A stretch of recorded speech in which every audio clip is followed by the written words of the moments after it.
Hey there, welcome back to another episode of MVP Business, where we showcase leaders who live through their mission, vision, and passion to drive growth, profits, and loyalty. I'm your host, Steph Silver. I'm the founder of Vine Collective, a leadership, branding, and marketing company helping meaning-filled organizations create meaningful brand experiences.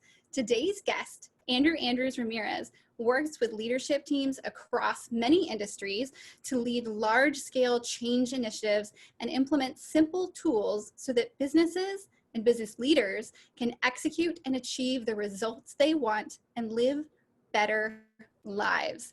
A change agent and an investor, Andrew is a true MVP leader, and I'm so excited to have him here today. Thank you so much. Thank you for having me. Pleasure to be here. So we're starting every interview with a reminder, because you never know when people are going to listen to this, that we're at home with kids, dogs, and all sorts of crazy stuff happening in the world, living in the midst of COVID. So yes. The conversation has many, many paths to travel.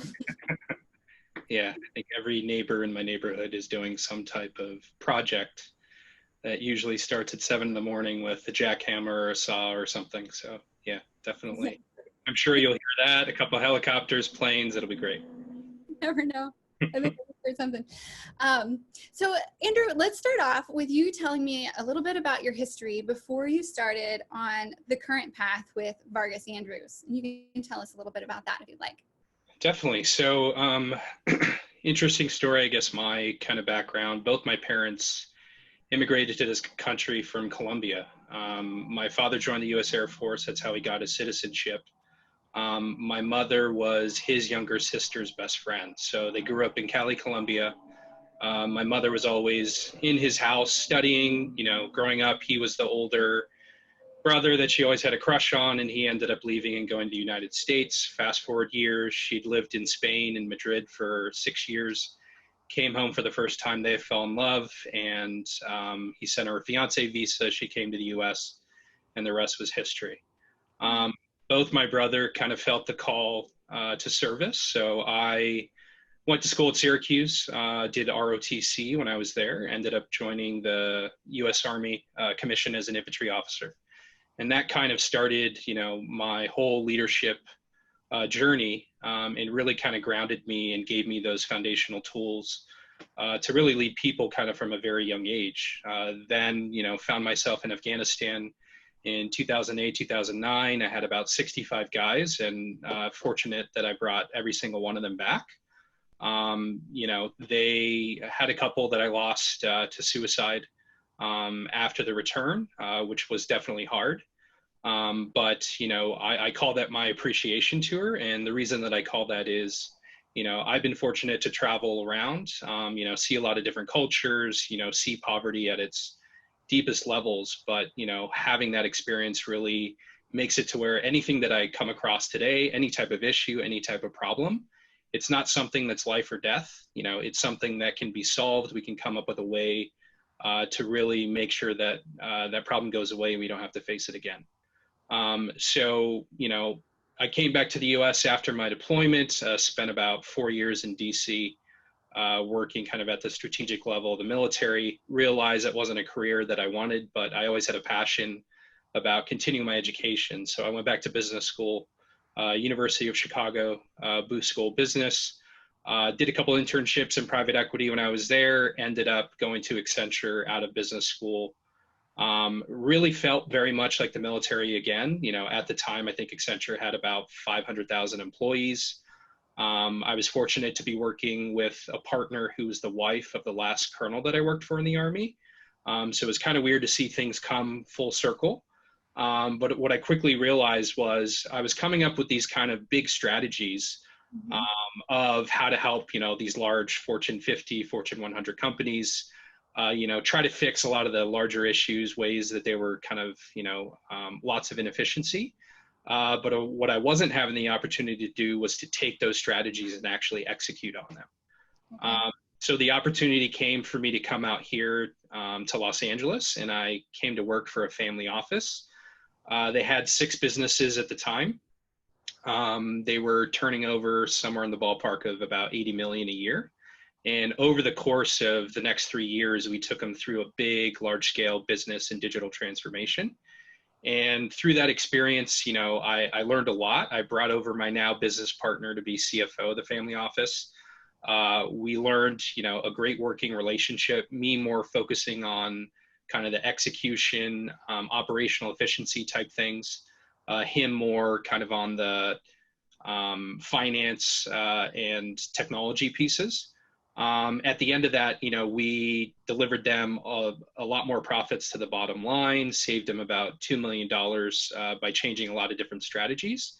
And through that process, I discovered something called the Entrepreneurial Operating System, created by a serial entrepreneur by the name of Gino Wickman. I became a believer, all the things I'd learned in school, all the things I'd learned in practice, in consulting. This was the first execution framework I've seen actually work. Didn't matter the industry, didn't matter if it was one employee or 100,000. It really got everybody on the same page, speaking the same language and rowing in the same direction, which is a powerful thing. And so when I left the family office, my business partner and I looked around and we said, this firm that we're creating, we want to help businesses and business owners to live a better life. And one of the main pillars and things that we need to be experts on is this thing called EOS. So about 2 years ago, I went through their boot camp.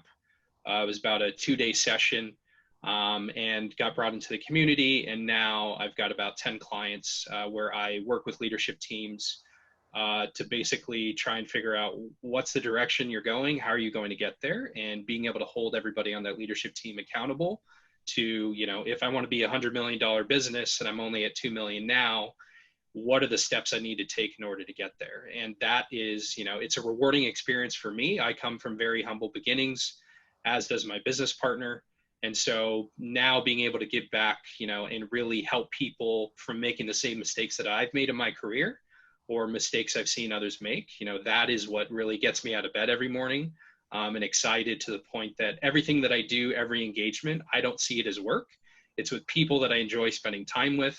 It's people that I know are purpose driven. And, that is something, life's too short to deal with assholes, Exactly. a better word to describe that. But, understanding that and really being able to live that and know when to say no, when you just don't see that value alignment with somebody that, even if they're going to pay you, $10, $20, $30,000 a month, what you're going to have to do to keep that person happy just is not going to be worth it. So, we're fortunate to, be growing amongst everything that's going on in the world. And I would say that that's kind of keeping to our kind of mission and values. That's phenomenal. I have so many questions out of that. Thank you for sharing. The first question is, what's the first step that you typically take when you meet with a new leader or business? So we try to do, something called a discovery call. And in that call, it's really being more of a listener. So it's asking those right questions to really understand, what are the pain points that you're currently facing? Is it, you're unsatisfied with profits? Is it you're consistently putting out fires and you don't have time to concentrate on things that are generating value and generating revenue? Are you unable to delegate? Is that a personal thing to where you can't let go? Or is it the fact that every time you delegate something to these people that are supposed to be on your leadership team, that they can't execute in a manner that's keeping customers happy and is up to the standard that you expect? So during that discovery call, we're really trying to understand, okay, what are like the biggest things that keep you up at night? What are the different diagnoses that exist where we can then look at that and say, okay, based off these things that I've heard, over the last 30, 45 minutes, here are some of the possible ways that we can help you. Gino spent a lot of time, and what he figured out was any business, no matter its size, suffers from the same 136 issues. Okay. And from that came what he calls the 6 key components. And those 136 issues nest into each of those 6 key components.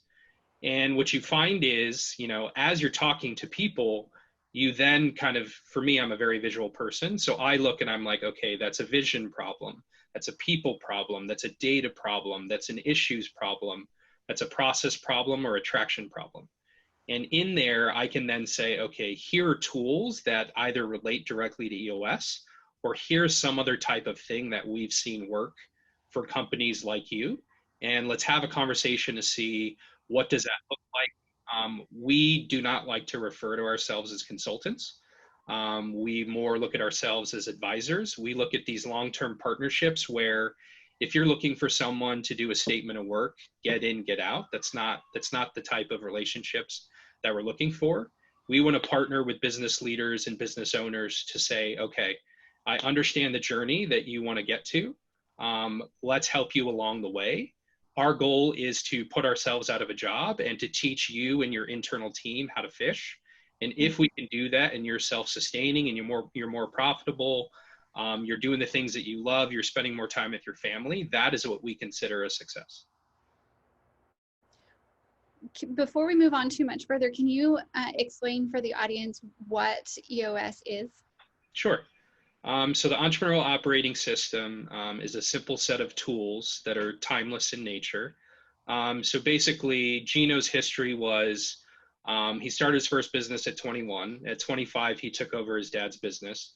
And what he quickly realized was that everything his dad was doing, needed to be changed. And so he spent the next 7 years tinkering and fixing that business, ended up exiting it. But along the path, he was one of the first founding members of the EO chapter in Detroit, and he started helping his peers and friends fix their businesses. And so during that time period, he looked at and figured out, okay, here are the tools that work to diagnose and fix problems in each of these six components. And those 6 key components start with something that's called the vision component. So this is making sure you're crystal clear on what your vision is, you have your core values, what's your core focus? So what is that mission statement? What is it that gets you out of bed? What is your why? And then what's your niche? So what is the what that you can do that you can summarize in 7 words or less that is crystal clear and tells everybody what you can do? Then what's your 10-year target? This can range from 5 to 30 years. And this is your big, hairy, audacious goal. This is, I want to be, the market leader in the United States and be generating $150 million, by 2030. Then what's your marketing strategy? So crystal clear, who's my target market?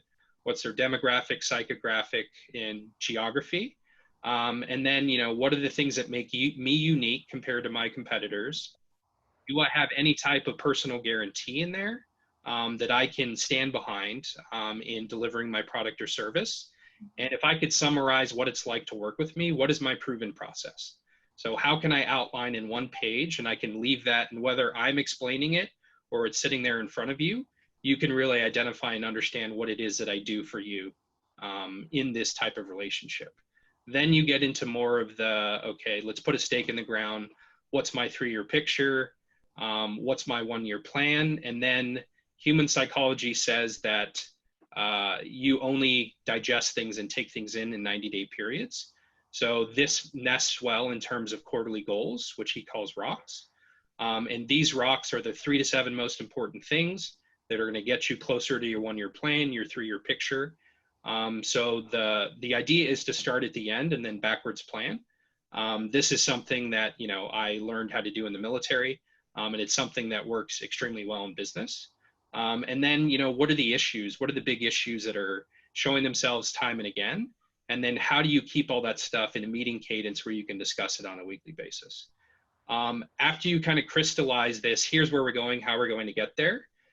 The important part is to over communicate that piece. And if you're over communicating that piece, then everybody knows this is where I sit on this boat. These are the things that I'm responsible for. And this is what I'm doing and how it's playing into the greater good of the organization. So that's the vision component. The people component just looks at, you need to have the right people in the right seats. So that meaning the right people are people that fit your core values. They're people that you can see yourself spending time with, both inside and outside of the office. And then right seats, meaning that I have the God-given talent to do the role that I've been hired and am being paid to do. And what you find in a lot of organizations is people either fit in one of those buckets or the other and not both. And what happens in those scenarios is if I'm really good at my job and I'm a salesperson and I'm, 300% of my targets on a monthly basis, but every time the owner walks away, I am like, he has no idea what he's doing. I'm eroding the culture, that no matter how many dollars I'm bringing in the door, it's never going to make up for the damage that's being done to the culture. And on the flip side, if I have someone that I enjoy spending time with, we go out and get drinks, we get lunch every day, but I just don't have the skills to be an effective CFO, I'm doing more damage to the organization because I need somebody that's in that seat that can do all the roles and responsibilities that are expected of them. And then I have the tough decision of finding somewhere else in the organization for that person, or having to, tell them that they need to go and find a different job. Then you have the data component. So metrics in every organization that are broken down by business function, and making sure that there are people accountable for each of those metrics. This starts at the leadership team level, and it eventually gets down to your operations team has a scorecard, your finance team, et cetera. If every person is not accountable for metrics in that organization, then there's usually something wrong. And you need to have effective ways to be able to gather the data to populate those scorecards. If you take care of those first three things, then what you find is there's a level of transparency in a business that all the issues start to show themselves. And what's crystal clear about leadership teams is most people are type A personalities. Most people have gotten to where they've gotten to by, a different playbook.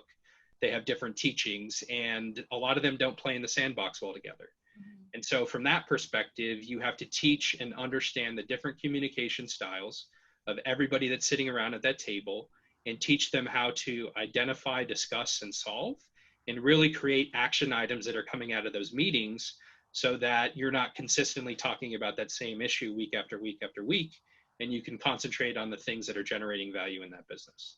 Mm-hmm. The last part, two last parts, the process component. So this is document your high level, what are your HR processes? How do you onboard and offboard people?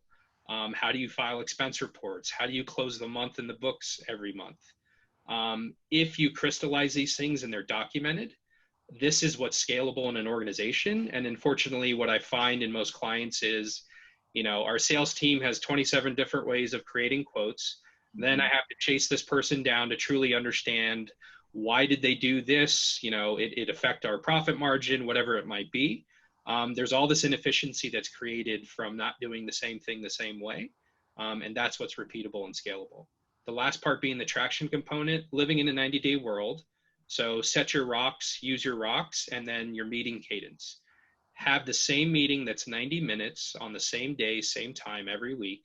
Mm-hmm. That is your avenue to discuss any of the issues that are happening in the business. That's the meat of the meeting. That's 60 minutes.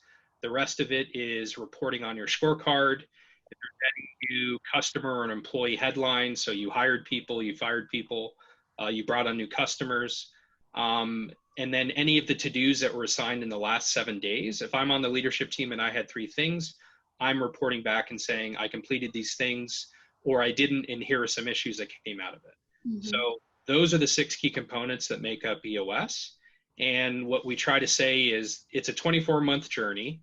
You start out with a couple full day sessions with a professional or certified implementer that really help you crystallize your vision and the direction that you're going. And then it turns into an execution framework where I come and I run your quarterly meetings and your 2-day annual planning sessions. And that is where I'm looking at, how did you perform last quarter? Did you complete all your rocks? What are the different issues that are happening? Are you effectively, is everybody attending the meetings? Do you keep moving the meetings? It's really making sure that you're utilizing the tools in the way that they were intended. Mm-hmm. And if you do that, that is what people find that's powerful. And that's why you have, over 80,000 companies are using some of the tools for EOS.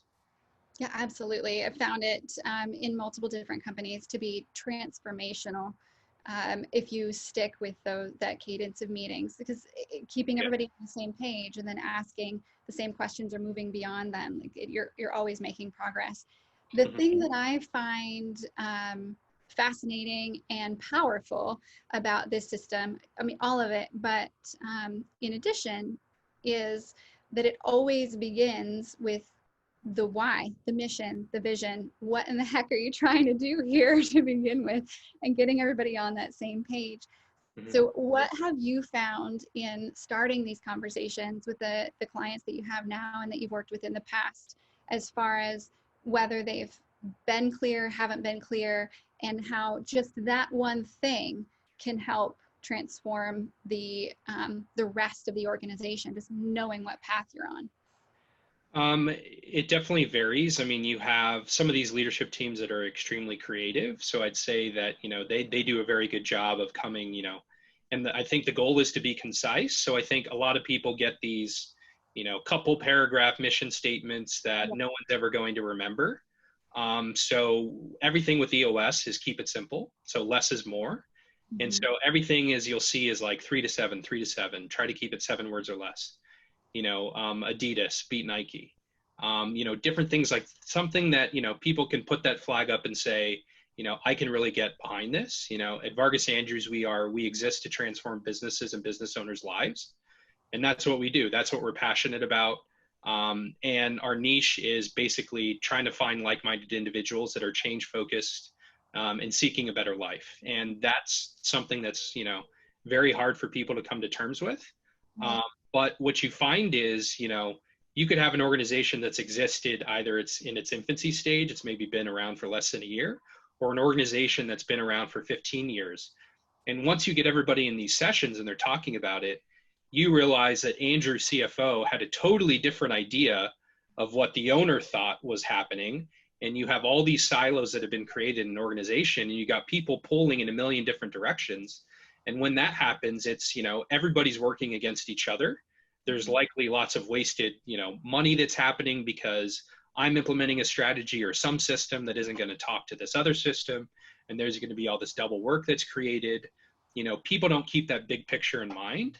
So I think it's important. And what we try to do at the beginning of all these sessions is, let's be open and honest. So everybody, it doesn't matter what your feedback is. It doesn't matter if it goes against, the owner of the business or the CEO.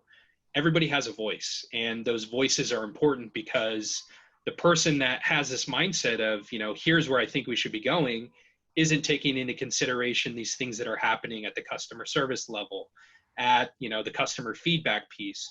So in a lot of these situations, things need to change. And the only way that you're able to really understand the entire organization and what everybody's thinking, and get on the same page, is to have that collaboration. The worst thing you can do is to create a mission in a silo and then tell everybody that you're going to get behind this. And 60% of your leadership team has no idea what it even means, and they don't want to do whatever it is that you're saying. So having that collective kind of build up grassroots piece is extremely important. And if you don't do that, in my opinion, it's going to be a failure. So you've worked with really large organizations. What is the best way to make sure the right people are in the room so that that communication does get down to everyone in the organization? The person on the loading dock knows why they're doing what they're doing. Yeah. So in the EOS process, it very much is about this over communication aspect, and something that they call cascading messages. So if there's any tidbits of information that would be extremely important, the goal is that whoever that leader is, in some aspects, I mean, if it's a small organization where you could basically have once a month, once a week huddle, and you're able to disseminate whatever information came out of that meeting. It could be, we landed 3 new clients, Linda just started in accounting, whatever these, major announcements might be. The important aspect is making sure that people understand and share in the wins and the losses, and really, have that transparency in a business. I mean, there's so many businesses I come across where, we just helped a client do an acquisition, and his entire leadership team had never seen a profit and loss statement. All his store managers didn't know that some of their stores were operating in the red. Wow. And the new ownership took place, and these people came with their hand out to the table asking for raises. And they didn't understand everything that was behind it, of the why, and nobody ever spent the time with them to educate them to truly understand and take ownership of their destiny. And I think that, you know, I've learned that lesson kind of along the way, especially in family businesses. As, you know, the more transparent that you are with people, and for them to understand what are the different levers that they can pull to be successful and to make the business successful, you know, that is what unlocks, you know, their unique powers. You know, that's where you get their extreme buy-in to where they are going to bat for you. They're putting in extra hours, and they're doing it because they know that they believe in whatever it is that you're selling. And they know that they're going to be, you know, compensated fairly in a manner for the value that they're bringing to the organization. I love that. Unlocks their unique powers. And Yes. if everybody saw their team in that way and themselves in that way in their organization, Mm-hmm. I think that organizations would be transformed as opposed to, you know, these are the resources that I have at my you know, fingertips, or, you know, Yeah. they look at them as like another tool or a cog in the wheels, but in the machine, but not necessarily something that can, you know, unlock their personal powers and individual people with their gifts to bring. But that's where you kind of look at that scorecard, which I know that there's a EOS website that talks about all the different tools and the worksheets and things that you can go through. I've always recommended working with someone like you to begin that process of going through the EOS system. But either way, starting with the vision and then looking at each individual person in each department with a scorecard of what's important. Are you in the right seat? Are the right people in the right seat, the right position, at the right time? Is it the right person, or is it the right seat? I love that kind of dichotomy of questioning. Yeah. Most people, leaders, will look at, you know, oh, that person isn't working out, but maybe that person just needs to move to a different department, or have a discussion and say, what's wrong? Exactly. And I'd say, so two of the most powerful tools, at least where I see the aha happen, are in the accountability chart and doing this 360 review that they call the people analyzer. With the accountability chart, the important aspect is you set up the structure first. So there's no names, no roles and responsibilities. And you decide, you know, in 50% of organizations, there's a visionary. And that's usually, you know, an owner that, you know, they don't want to get involved in the day-to-day. They're very much, you know, setting that vision, and then they have an integrator beneath them, and that integrator's responsibility is, okay, Andrew just gave me 30 ideas. Here's maybe one or two that are commercially viable, and you keep them on track, not wasting time. And the visionaries working on those big relationships. You know, they're the ones, they're doing what they're good at. They stay in their wheelhouse. So it's an extremely important relationship between that visionary and the integrator to be in lockstep. And the integrator is, you know, in some organizations, it's the CEO. In other organizations, it could be the COO. They're the ones that are fighting the fires between the different functions in an organization. But after you set that leadership team level, what you find is there's that clarity. And then you take it that step further and you assign the roles and responsibilities that are specific to that seat. If you have people that are reporting to you, the first role in your seat is what they call LMA, and that's leadership management and accountability. And that's just takes care of all the administrative stuff. It takes care of everything that you would need to do as a manager. And what I like to say, and, you know, my leadership style is observe first, you know, see how things are going, and then start to ask questions and see about the different ways that we can tinker to make a process better. And I try to coin myself as being a leader that people want to follow because they want to, not because they have to. And I think that's a very powerful thing that most people don't look at correctly, kind of in a business sense, where it's, you know, I'm the king, I'm the boss, you need to listen to me. Doesn't matter if what I say is going to send this company off a cliff. You know, I'm your boss, like, do as you're told. And I think that dictatorship type of situation is not something that, in my opinion, is effective. So really finding those, what they call level 5 leaders, that exude your core values, that are really kind of, you know, doing everything that you would want them to do, whether you're there or not, are the people that you want to be in those leadership positions. And then after you create those roles and responsibilities in each of those seats, then it comes into the conversation of putting names there. And after you put a name in that seat, then the entire team in there has to vote on whether they think that the person that just got assigned to that seat can accomplish each of those roles and responsibilities. And if not, putting together a plan of either they're going to need somebody that's underneath them that can support on that specific piece, or you need to hire a third party, or they just might not be right for the seat.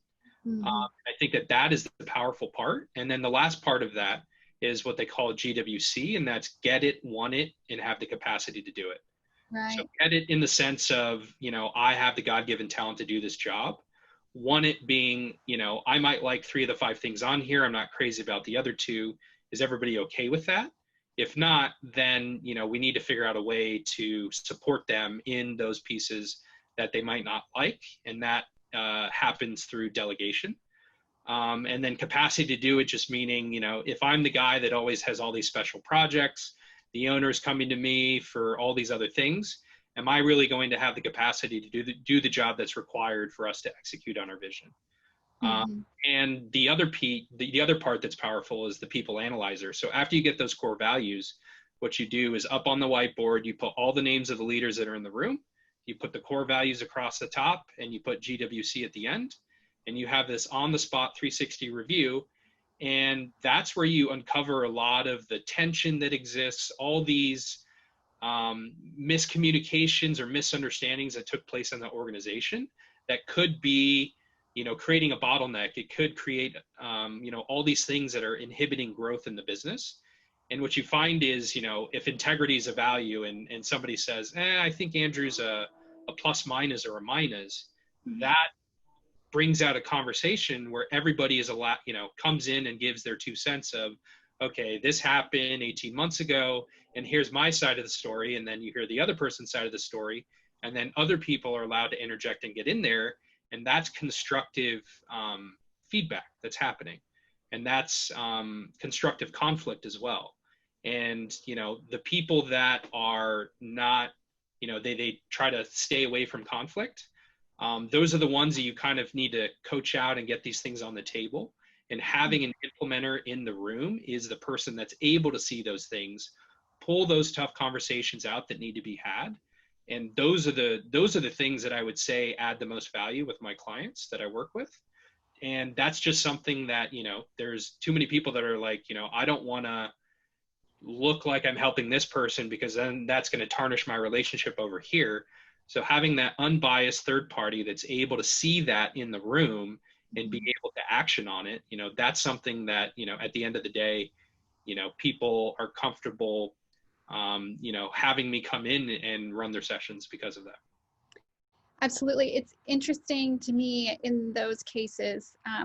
Sometimes it feels like having a therapist in a marriage conversation where you feel like you're talking to this other person instead of, you should look directly at the person that you're talking about in the context of, this is what I see happening in the organization and how it relates to this person. But at least you have this third party that's not a part of the organization that you can say, okay, nobody's going to get their feelings hurt. We all promise we're not going to get our feelings hurt, but we're going to be honest because we need to grow. In order to grow, we have to be honest. And having that third party in the room can make all the difference. Yeah. Oh, I had another question that popped up. Yes. So when you're talking about these different, the what did you say? The implementer, the visionary, integrator. When you're working with smaller organizations or talking to smaller organizations that are on the verge of growth and the leader is playing kind of all 3 of those roles, what do you recommend that they do? I mean, it's probably different in all the different organizations, but what are some of the conversations that you work through with that when you see that one person is playing too many roles to be effective? So in those situations, most of those, so when you start out and do these accountability charts, in some circumstances, you do find people that either the visionary or the integrator they're in the sales and marketing seat, they're in the operations seat as well. What we say is, that can only last for, call it 6 months, 6 to 12 months. So it's really putting together a game plan of, okay, this is what's happening. If you're saying that you want to get here, you are being your own bottleneck, because there's no way that you're going to be able to do these things. And so a big part of this is something that's called the Delegate and Elevate tool. And what it is it's basically 4 quadrants, and you categorize things into, things that you like and are good at, all the way down to things that you don't like and are good at. And what you try to do is you first address the things in the 2 bottom quadrants. And you try to find, is there anybody in the organization that I can hand this off to? If not, and I'm consistently finding myself wrapped up in these things, that I think it becomes crystallized when you actually document it. Mm-hmm. And so we challenge, a lot of our leadership teams to document how you're spending your time on a daily basis, categorize them in these 4 categories, and then let's have a conversation about it. That I think is, one of the most powerful tools, because then people think, oh my God, like I really am spending 80% of my time, following up and doing customer service, when I could just hire somebody to do that. Or, I am consistently putting out fires between finance and sales and marketing, where if I really had that integrator, then that would free up my time to concentrate on the things that are going to continue to generate revenue. And this person, is going to pay for themselves in spades. So I think it's having that conversation, being able to get it out on paper, just so that they can see the results of it. And then also just listening to the other people in the room. So it's, I time and again try and get Andrew on the phone, but, he's just not available. He's always in meetings. Me to be an effective leader in my organization, if other people need to have conversations with me, then, I need to be able to make time for them to have that feedback loop. Otherwise, everybody's going to be spinning their wheels. And by the time I make time in a week or 2, it might be too late. And, I just wasted 2 full weeks going down in some strategy or decision that wasn't grounded. And I didn't understand the context of something that only a specific person could bring to the table. Yeah. And then in the meantime, you've lost a sale, or you messed something up, or something was lost. That's great. So I think one of the powerful tools in that is documenting, being honest with yourself, and then honest with the rest of your leadership team or the rest of your team, and listening to their feedback, so that and you can hear what your truth strengths are, and versus where you're putting your time and energy. My husband and I talk about the common problem of the entrepreneur that starts their business, and they grow and grow and grow, and then their leadership team says, you know what, you shouldn't be the CEO. You should lead the sales team, because that's what you're great at. You have relationships, or maybe you should just stay up the top with your visionary, and not, pull the other strings anymore. Yeah. And a lot of times they get their feelings hurt. It's like, no, look, you're awesome at this right here. Yeah. And it's, it is good to be able to have those candid conversations of people understanding, okay, I need to stay in my lane. And if I get in the weeds and I start to interject, being the visionary, if I'm on the finance team and the CFO makes a decision, and then, the visionary gets involved and says something completely different, it's, who do I listen to? Do I listen to the owner of the company? Do I listen, you're doing more harm than good. You're making, lots of confusion, and people, it's like you have mom and dad, you get an answer and you don't know if that's the right answer. And then you go to the other parent and get the answer that you want. Yes, so it's important to kind of understand that unique relationship. And, I have a client right now that's kind of struggling with this.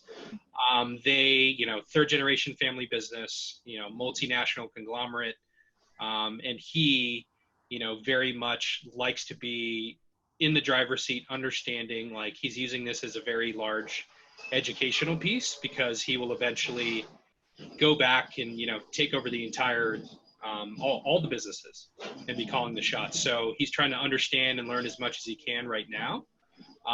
But by doing that, he can insert himself in a lot of conversations that can create a lot of confusion. And then, all of a sudden there's, 67 projects that are up on the board. And it's, who takes priority, if he told me this versus the actual integrator, who is it that I listen to? So it's understanding that, playing to your strengths, understanding your weaknesses, and really trying to rely on other people. And if you are able to create that separation, by delegating things, you need to be able to trust that person that they're going to make the right decisions, and just have that touch point to be able to make sure that they're, executing in the way that you see fit. So in your, we're going to back up a little bit. In your bio on your website, you say you like to challenge the status quo and continually look to better yourself and ask your clients to better themselves. What does that mean to you in or out of the context of what we've been talking about? So challenging the status quo, I mean, there's all these industries that I would, I guess, coin as sleepy industries. And, there are a lot of businesses that have been extremely successful in them. I would say that, what I've found and seen happen in a lot of these industries is, I mean, you look at things like Uber, everybody thought that taxis, being in New York City, owning a medallion, those things were trading. If you wanted to buy one, it was over $1 million. I think 80 or 90% of them were owned by a Russian oligarch. And, everybody thought, there's no way that I would ever be able to break into this market. And then Uber happened, and Lyft. And it's, all these industries that everybody thought were sacred, are now being, basically under attack by people that are figuring out better ways to do things in a more efficient manner that, has more of a social impact. And, there's all these different factors that people are viewing as being important right now. It's not just, I can produce this product at the lowest price. Therefore, I can deliver it, to the masses. Now I think it's more, given the connectivity that exists in the world, you're connected to this thing all the time. You're in front of a computer, you're consistently have different types of advertisements and things that are coming to your persona. So it's, how are you able to manage that? And I think that, if you're able to kind of understand that, and come up with an action plan, that's a part that's extremely powerful. It's awesome. How do you work that into the, or do you work that into the process of the EOS system? I know it's easy. You have these rocks, these little bitty, which can be really big as well, goals that you're working on week to week, month to month, quarter to quarter. And sometimes you can get stuck in the minutia of the vision that you had a long time ago. So how do you balance that out with continually challenging the status quo versus, well, this is what we decided that our 3-year and 5-year and 10-year goal was? So everything rests in something that's called the Vision Traction Organizer, and it's basically a 2-page strategic plan. And it's a living and breathing document. So, your rocks are changing consistently on page 2. Every year during your annual planning session, you're creating a new 3-year picture, you're creating a new 1-year plan, and you're doing an azimuth check on, your 10-year target, 5-year target, whatever it might be. And then, that's your one opportunity to adjust things.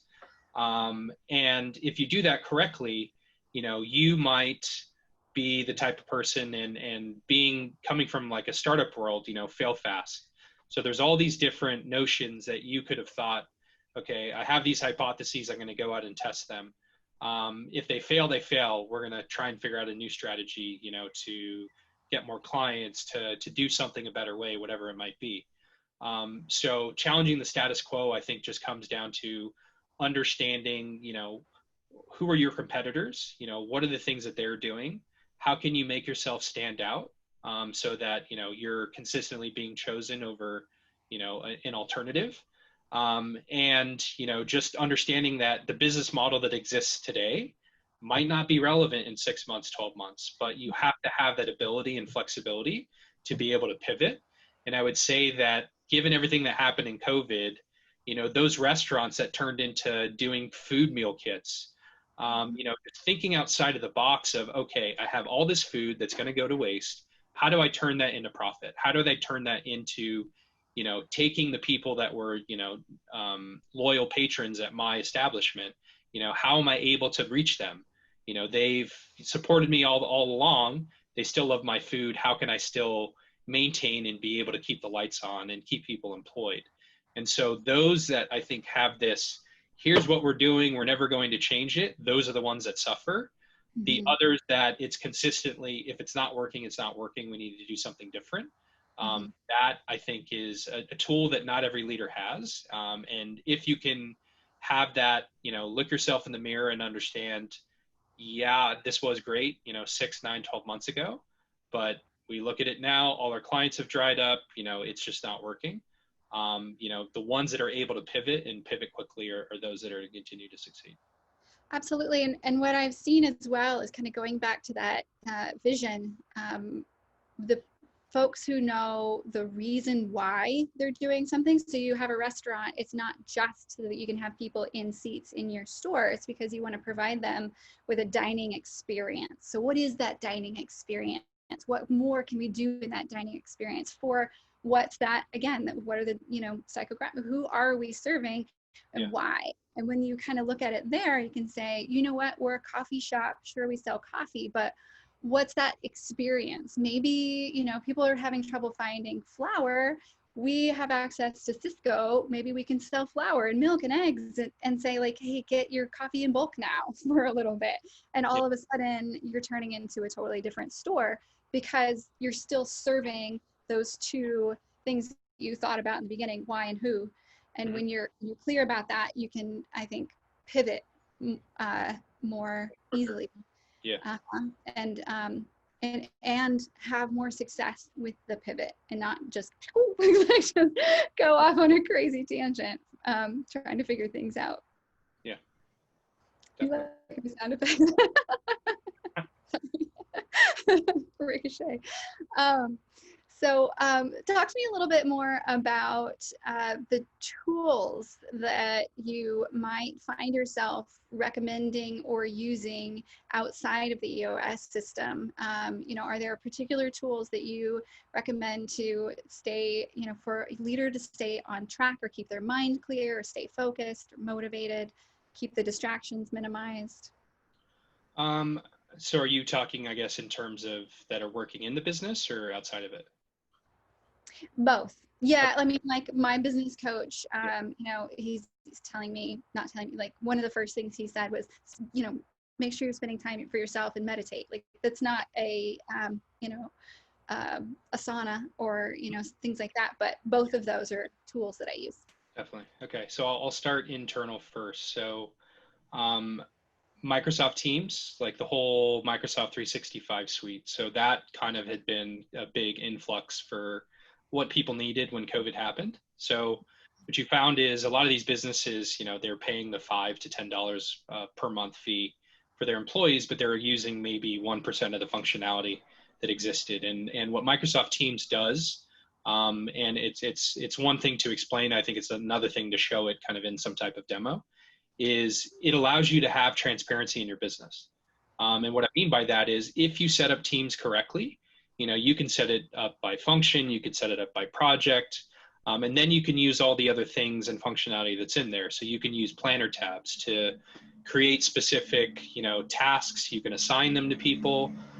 You can attach files. This is all integrated with SharePoint for file storage and version control. So, everything is extremely powerful. You can do all your meetings in there. So you can do Teams calls. Just like Zoom, where you have 15 people on a meeting, one person can be sharing their screen. Everybody could have the same document up and they're editing in different parts of the document. You can do this either in the web app or any of the apps that are downloaded on your computer or other device that you're working off of. So I think that giving that level of transparency in the new normal, where most people manage by observation, so they're walking around, is Andrew doing his job? Having little touch points. Yes, you can still have those in these face-to-face calls like you and I are having right now, but it really does create that platform where you can do everything that you need to do on a daily, weekly, monthly basis. If I'm in charge of finance and I know that, here are the 7 tasks that we need to get done to close the month, I can have that laid out in a planner tab, and I could have Andrew assigned to this, Alonzo assigned to that, Nick assigned to this. And rather than having to have a meeting to discuss and understand what they're doing, I can click in there and I can see that they posted a comment or notes. In addition, I'll get email notifications. I'll get notifications on my phone. Andrew just made an update here. Andrew attached a file. you can change those to be as often or little as possible. But what I do on a daily basis now is I'm going over and I'm looking in the entire organization to see what's happening in sales and marketing, what's happening in any of, the active customer clients that are happening, all these projects that are open. And that can really kind of tell me where it is that I need to focus time. Mm-hmm. And, using the tools from the level 10 meeting, of seeing, okay, here are the 6 things I need to get done before our next level 10 meeting. I need to contact our attorney. I need to speak with our accountant. All that stuff is logged in the same place. Mm-hmm. And they continue to add additional functionality where now they came out with something that's called lists. And this can basically be your daily to-do list that you're ticking off. And that integrates with everything that's updating. So you're not doing this double work. And it really gets you in this digital environment where you can see everything that's going on. You don't need to bug people with having meetings to get updates when everything becomes that self-service. So I would say that Microsoft 365 and most importantly Teams is something that a lot of people have been coming to us for. And I mean, if you look at the sheer numbers, I think pre-COVID they were at like 70 million, and within a couple of weeks they were over 300 million. Right. And so that in itself, people have just been trying to figure it out because they're already paying for it. And to them, it was, there's no additional cost. I might need to hire somebody to set it up in a way that makes sense for our organization. Mm-hmm. That's the powerful thing by doing it right the first time and being able to use all the features that are available in there that helps you run an effective business, no matter if you're on a deserted island, sitting in your office or at home. Other tools, something that's called Hubstaff. This we use as proof of work for our clients, as well as just for employees. So it allows you to also see how you're spending your time. Mm-hmm. It assigns a productivity score based off your website activity, based off your keystrokes. So it's really looking at everything that you're doing. And when this is billable work, especially for clients, you never want to have that uncomfortable conversation of, yeah, I did it, but there's no proof of it. I didn't do a deliverable. But if you have it documented in there, and I've got specific notes that are saying, I worked on this and then we ran into this, so I had to talk to your attorney. I'm still waiting on your attorney to call me back. We also need input from your accountant. Like that, everything is categorized and given there. And then when we send our bills every month to our clients, it's crystal clear of, they basically get all their questions answered before you get on the phone to have a conversation about, whatever it is that might have happened. Beyond that, I think it's understanding your financials and having financial transparency is something that most organizations don't have. So simple things like, looking at your cash flow, having some type of crystal ball that's a financial model that allows you to look at, here are all the different products and services, here are all the costs associated with that. And if I really want to become an organization that's turning over 50 million, who am I going to have to hire along the way? What does that plan look like? When is that person going to come on from a payroll perspective? And then, am I going to have to invest in additional technology? We help clients build models that have all of those factors in there. And what it does is it creates, a 45 to 60 page PDF document that has all these reports. It gives you all the information you would need to go to a bank to get a loan, to go to investors and get, capital investment, whatever that might be. And then our goal is to then teach whoever your internal finance lead is on how to maintain that model, and that you can keep it updated so that exactly where you're going and if you're staying on track in any of the different tweaks that need to take place. Now, external to the business, I think that a lot of this stuff comes down to kind of, as you mentioned, taking time for yourself. So it's blocking off different parts of the day just to, if it's, you need to exercise, you need to get those endorphins running. Understanding that you're going to get up early, say at 5 a.m., to read the news and check emails before your 1-year-old wakes up at 6. Having that kind of scheduled in there is extremely important just because it helps you plan your day. It doesn't get to that point where you're out of control, meeting after meeting after meeting. It really helps you control, where you're spending your time, and make sure you're not getting burnt out by doing the same thing over and over again. And then, for me, it's having those mentors and advisors. Mhm. So find someone that's in your industry that has been successful, that's open to having that one-on-one relationship. On the advisor side for the businesses, I'd say you're going to find better advisors if you can pay them or give them equity in some circumstance to be involved. Those are powerful relationships, that really can be a sounding board, because when you're running an organization, it's lonely at the top. So if you don't have anybody that's holding you accountable, that's where it's important. One of the big goals that my business partner and I have now is having an executive coach, so that we stay in lockstep. And as we've, continued to grow, amongst COVID, we've hired an additional 15 people, mostly offshore in the Philippines. So most of our stuff, we've always been remote. And I started going to the Philippines in 2003. Amazing people, strong work ethic, amazing education, that run circles around, people, that I've grown up with and gone to school with.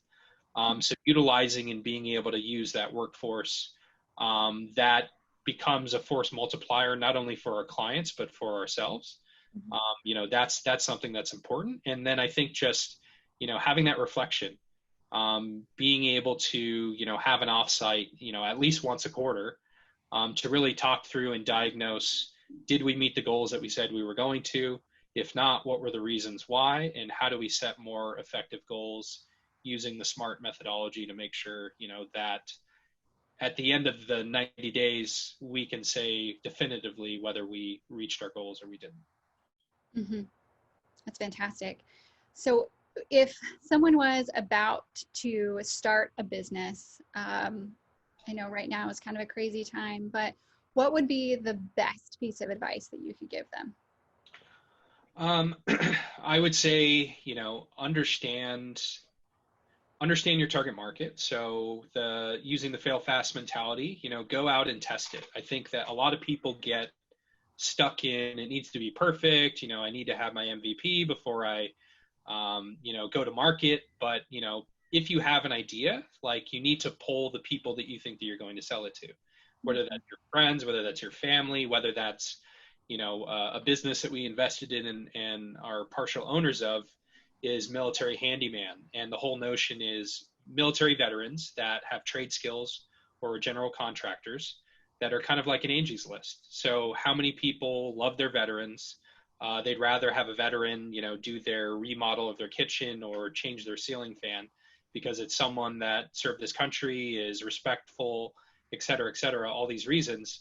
The founder went and stood in a Home Depot parking lot, and he basically asked people as they were going in, would you rather have a veteran do this or just any Joe Schmo handyman business? And the feedback was overwhelming. 80-90% of people preferred, yeah, I'd love to support my veterans, and that would be a great way of doing it.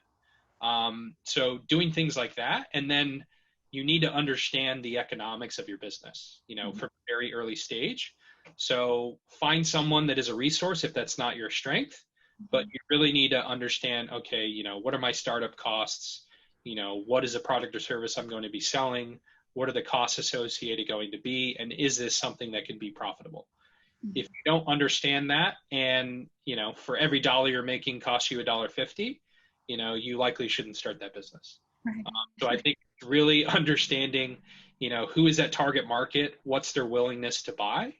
And then do the economics make sense? If you have that, then it's coming up and crafting a story. We invest in companies. We're general partners in a deep tech venture fund. We're going to be raising additional funds, in the coming years. But the more investors that I come across, they're investing in people. Any ideas, anybody could come up with an idea. At the end of the day, it's, do I believe in Andrew to go out and execute on this? If I give him a bag full of money, is he going to set it on fire, or is he going to be extremely frugal and extremely pointed in terms of how he spends this? And those that can think through and say, if I have this $1 million, 150,000 is going to go towards marketing campaigns, and I'm going to hire a junior level salesperson, and then here's where I'm going to spend the rest of these dollars. those are the people that are able to plan and effectively execute as they say they're going to. Having that track record, that's what people are investing in. They're investing in someone that has that track record that they can see is going to be open to feedback, open to input, and is going to be extremely responsible with the money that you're giving them. So yeah, that would be my feedback to people looking to start businesses. And even now, there's lots of industries that are thriving amongst COVID. The world is never going to be the same. Footprints of office buildings for large corporations are going to change. Our offices in WeWork, I'm not sure if they're going to survive. The office that we're in takes up 3 floors in downtown LA. I walked the floors last week and the week before and the week before that on the 1 day a week that I'm in there. And I've counted less than 10 people amongst 3 floors. And it's a huge building.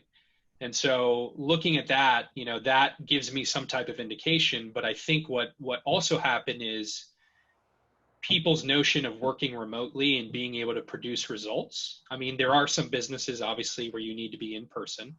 But if you're not, then this creates a new environment where this overhead cost that once existed of you needing an office space is going to be the exception, not the rule.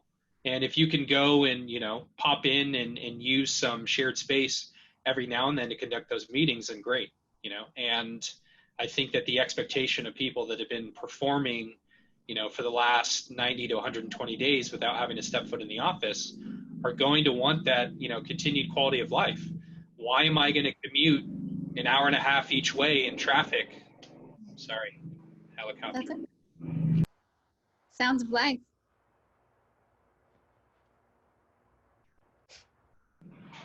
How am I going to be able to not have to go in the office ever again? If I'm doing 200% of my targets, oh wow, Navy, Osprey, it's a weird flight path. They're circling down here in Huntington Beach. Oh. Sorry. Okay. Give me 2. Okay, he's gone. Sorry about that. No problem. We had a garbage truck on most of a recent episode. You never know what's going to happen. Yeah, that's a really good point. And like you mentioned, Microsoft Teams has allowed supervisors to realize they don't necessarily, like you said, have to look over the shoulders all the time, literally, in order to see the productivity of their teams. And I've been a big proponent of flexible office. Yes, there's a lot of times where just being face-to-face and having that energy is really important, but it's not necessary all the time. And it is also not necessary. Even my 8-year-old son is like, why does everybody go into the office at 8 and leave at 5 and like sit in traffic for 2 hours in order to do that? I'm like, I don't know, son, it doesn't make sense anymore, does it? So now we know that it doesn't make sense. Not everybody needs to be in the office, and not everybody needs to be in the office at those times. Like you said, some people need to wake up at 5 to get ahead of the baby, or, work from 10 to whatever after whatever happens in their life. Mm-hmm. And there's no reason for a lot of people not to do that if they're not customer facing. Mm-hmm. Exactly. Yeah. And that's, the power of remote teams, I think it's something that's been a pillar where we've been able to create value for our clients. And in our, past positions, when my business partner and I worked for the family office, we built an offshore team of 35 individuals. And that's, it saved them a lot of money, but they also became much more efficient. Mm-hmm. Once we implemented the right technology, if you're using a system that's in the cloud, you can access that system from anywhere in the world. To where in the old days, it was an on-premise system and you needed to physically be in the building to have access to it. Otherwise, you had to do all these crazy things. Mm-hmm. So I think, people's eyes are now getting open to this possibility of, okay, there's a better way of doing things. And if I do this, then it's going to improve my life, both personally and professionally. Mm-hmm. And I would say that, there are plenty of successful people out there that aren't happy. And it's like, yeah, I've got this great business and we do all this revenue and all this profit, but my wife is pissed because I'm never around. My kids never see me. And it's like, is that really what you set out, to do? Is that what you want your legacy to be? And, for me, I enjoy being around my children. It's great to see them grow up, and, it's been rewarding not to be in the office or at client sites, as I used to be on a consistent basis. But I think it retooled the expectations of, yes, there are going to be those circumstances where I need to have FaceTime. But at the end of the day, like, if I have deliverables and I'm producing results for you, it doesn't matter if I'm in person or not. You know what you're going to get. And if I have the track record that's going to produce those results, then, I can do the work remotely. One, two, at the end of the day, if we're able to do things remotely, it's going to be cheaper. So everybody wins. Yeah, except the airlines and the commercial buildings. Yeah. Not. Yeah. So who knows what life is going to be like a couple years from now. Yeah, the past couple of years, I think I've logged close to 150,000 miles every year. Go to Asia a couple times a year. Australia, I've got a client in Australia, Hong Kong, and then the Philippines, where we have our business process outsourcing firm. So, it's good to put in that FaceTime just to have a pulse on things. But, in today's normal, who knows when that's going to be allowed again. I think I saw a map the other day of if you had a U.S. passport where you used to be able to go compared to now. And I think it's only like 3 or 5 countries that were allowed. Turkey, Tanzania, and then there's like a couple in the Eastern Bloc of Europe. But everything else were blacklisted. On that note. Yeah. So we've talked a lot about so many things, and I know we could just keep going and going and going. You have so much awesome information to share. I do want to, I don't ask everybody this, but I think because you had so much great information, if I were listening to this podcast, I'd say, I want to hire Andrew. And so I feel like you'll get some calls. What is your actual target business or audience that you're hoping to work with?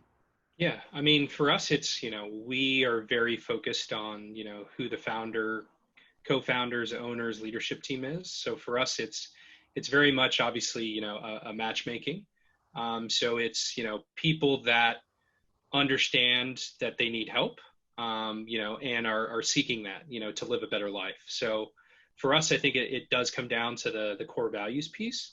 And what I mean by that is, if you have defined core values, you're going to gravitate towards other people that are like-minded.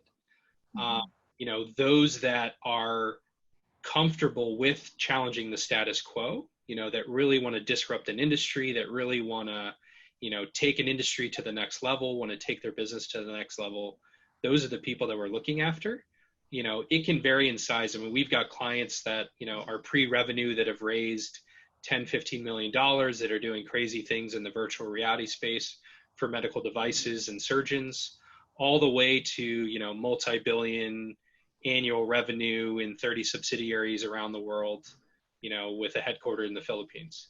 So, it is kind of across that spectrum, but for us, I think it comes down to the leaders that are at the table, and really, open to, there's a better way to do things, and for us, that our goal is to, ensure that people don't have to experience the painful lessons that we've learned or the painful lessons that we've seen other people learn. And, you can do that by, implementing a lot of these things into your business. And I would say, with EOS, it was one of those things that after running on it for a period of time, it just became this trivial thing. And it's like, why didn't I think of this? It seems so simple to be able to, if I do this in this way, if I look at these metrics in sales and marketing, in operations, and whatever, in finance, if I track these things, then I'm really going to have a pulse on my business. Yeah. And everything else is going to take care of itself. And if I surround myself with people that make me a better person and make up for the things that I'm, that I identify as my weaknesses, I think that, being vulnerable, being, understanding that, I'm not going to be able to be the jack of trades on everything, Mhm. But I'm going to make sure that I surround myself with people that bring me up in those areas that I'm not strong at. That is half of the battle. And I think that those that try to put the world on their shoulders, they can do it for a period of time, but it's not going to be sustainable. And Mhm. the rest of the world is going to crumble around them. Right. So yeah, for us, it's, entrepreneurial mindset, really looking to challenge the status quo, that really want to live that better life and are open to all the teachings and lessons, that we've experienced, both personally and professionally. That's fantastic. Is there anything else that you would want to share? Covered Um, it all. just in terms of sharing, um, just, I guess, be yourself in all of this. Like, take the opportunity with all this extra time, to really reflect on your business. If you are a business owner that's struggling, really try to understand, what are the things that you can change today and tomorrow? What are the things that you can change that are not going to cost you dollars? And what are the things that are going to be the most important things that if you spend these dollars, that you're going to see a return on your investment? A lot of this starts with, just having conversations. I would say that, one of the harder things that's happened with COVID is obviously, with social distancing, people are not able to go out and have those in-person touch points that, keep them alive and keep them thriving. There are those people that feed off other people's energy. And not being able to do that, creates a lot of, issues. I mean, it can do lots of different things. It can make you doubt yourself. It can make you, you know, question the direction that you're going in with your business, whatever those things might be. So I think it's, finding those outlets, and finding that support system. Everybody has those things. I'm fortunate that, along all my travels that I've done and, all my educational opportunities that I've been fortunate to have, that I now have people, all around the world that, if I get my family on a plane and go visit, we can go to their house for dinner. We can go out to dinner just as adults. We can see their kids. Whatever those things might be, find those things that make you happy, and try to figure out a way that, you're going to develop a business in something that you're passionate about and something that brings you joy day in and day out. Mhm. I think back to, so I graduated from Syracuse back in 2006, and I had 7 months before I had to report for my officer basic course, in the Army. And so the Army, this was at a time where the wars were heightened and, budgets were starting to balloon. And they basically said, either we put you on orders and you have to check in 3 times a week, or go off and do whatever you want to do, and then in 7 months come back. So I chose the latter. I moved to Australia. I ended up working, for a car body manufacturing company, that was the third largest wholesale distribution arm, in Australia and New Zealand. Learned a lot in that experience, and really developed these relationships. One of them being with my now business partner. That, had I not done that, we would have never met. We wouldn't. I probably wouldn't be sitting here today. But I remember, a conversation I had with my mother, and her concern for me was, if you're working for this company in Australia, how are you ever going to get a job back in the United States? And it solidified this idea that, majority of our parents looked at everything in this black and white world of, you go to college, then you find a company and you work for them until you die. And, younger generations obviously do that a little bit different. They're consistently hopping around. But I would say that a part of that is because they're trying to find themselves, one, and two, they're trying to find that culture and the values and things that really energize them to enjoy the work that they're doing. Mhm. And, until you can get to a point where you can identify the things that bring you joy on a daily basis, that work that you're able to do that creates value for others, is something that you can devote your life to. And I Mhm. think that didn't used to exist in the world, when it wasn't so connected via, digitalization and technology. So I think it's, embrace the changing world that's happening, Mhm. find a way to use your superpowers and the things that you're good at, and either align that with, some entrepreneurial company, that's up and coming, or, figure out a way to create your mission and your vision for your own business to be able to, drive home that passion, into your daily life. And I mean, all of us spend a majority of our time working, more time than we spend with our family. So you might as well be doing it in something that you're really passionate about. Absolutely. And I think the biggest thing that I've worked on and talked about with folks that I've talked to is this is a great opportunity to look at what you miss the most about pre-COVID Mm-hmm. and what you could completely leave out and Exactly. do that. Yeah. We get to some place in time where we can go back to seeing people, leave out all those things that you realize, oh my gosh, I don't really miss that. Like, find a job that doesn't have traffic if you don't really need to be in the office, or doesn't have that commute, or whatever it may be. If you've really enjoyed, building up your garden, like all the construction happening around you, and people building pergolas so they can enjoy their outside or whatever, then do that when everything is normal again. Don't let yourself get lost in the speed trap of the American culture that we live in now. Definitely. We Yeah. did a year ago. Yeah. And I think, the world is going to be forever different. This is going to be our new normal. I mean, I think I've asked, a lot of people that I respect as mentors and advisors, of when do they see some sense of normalcy happening? And most of them tend to be towards the end of 2021 or into 2022. Yeah. Which I am one of those extreme extroverts that gets all of my energy from other people. And so like the bigger the crowd and the longer I'm with that crowd, the more energy that I get. Yeah. So that makes me want to cry.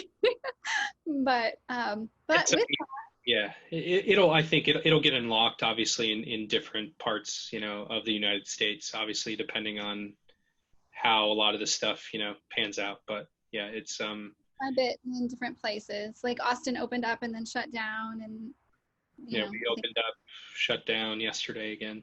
yeah, yeah. But like you said, finding different ways to connect. Like I'm so grateful that I started this podcast in March. Actually, first interview was in February, but I don't think I would have launched it Mm-hmm. the end of March. I would have been like, oh man, I missed my opportunity. But now that I have, and I'm, the momentum has started, it's a huge outlet for me, and I love it. And I love having these conversations that I would have had at a networking event that I can't go, can't go to anymore. Yeah. And sure, there's like online networking where it's like speed dating, but you're not really getting the depth of conversation that we just had. Yeah. So thank you Oh, for letting me plug into you. no, it's great to have these conversations. We've been exploring, the idea of potentially doing a podcast, just to, because it's, it's an amazing opportunity to do that, voice of the customer, to hear what business owners are thinking, the issues that they're going through, just to understand, what's the right messaging, because I think in business, it very much is this whole, how do you make that connection? How do you get in front of somebody that you're going to be fast friends and you're going to find ways to partner and do great things together with, but it's, how are you able to do that now from a socially distanced perspective? So, it's great to see, people like yourself that are doing this, but also just highlighting, the fact of at the end of the day, it's all the soft skills, it's all the touchy feely things. That is what makes businesses successful. And I think those leaders that truly understand that, and exemplify it and try to highlight it in their organizations, are those that, are the ones that people remember. And I think that when you put that good energy into the world, you're going to find like-minded people that are just going to start coming to you. And to date, majority of our clients have been through my personal network, but now it's obvious, it's starting to turn into these, recommendations and referrals, just based off of the experience. Because I mean, at the end of the day, for us, it's not about the money. To us, the money will come if you do the right thing. If you're able to show value, and create that value, and it turns into that long-standing partnership, relationship, you can become that trusted advisor, that is just that sounding board that some people need. So it's good to be that for people. I wish that I would have had that more, growing up. I grew up in a very, small town at the base of Lake Tahoe called Gardnerville, Nevada. Are you Um, yeah, in a city, Nevada? really. Where, yeah, like surely you know that is like in between Carson and Reno. Yep. Yeah. Okay. So yeah, I grew up in Gardnerville, went to Douglas High School. Both my brother and I played sports. We're very active. My first job was in Carson City at Red's Old 395 Grill. Yeah, and it was weird because all my college counselors were like, "You're going to go to University of Nevada, Reno or UNLV." Right. And there was nothing outside of that box, and I had so many people that are like, "You're making a huge mistake," and doing all this stuff, and I've never looked back. But my parents are still there, so I still go back. I mean, it was a great place to grow up. Amazing outdoor activities, amazing just community and everything. But I'm more of a city person, so it's good to be around that and to be able to go back and enjoy that when I do have the time. I'm gonna friend you. We probably have all sorts of that we know. Yeah, definitely. Oh, that's so fun. Small world. We'll have to have another conversation. Definitely. Well, Andrew, thank you so much for spending so much time. The hardest part for me with these interviews is ending them, because I feel like I could just go for hours, but I'm not sure if everyone listening would want to. So we'll have to see what the reaction is and if we need to get a part 2 going. Fantastic. No, I look forward so much. Yeah, no, thanks for having me. Enjoy your new normal and chaos there. And yeah, if I can be of help in any way, please reach out. Absolutely. Thank you so much. We'll talk soon, hopefully. Okay. Take care. Bye.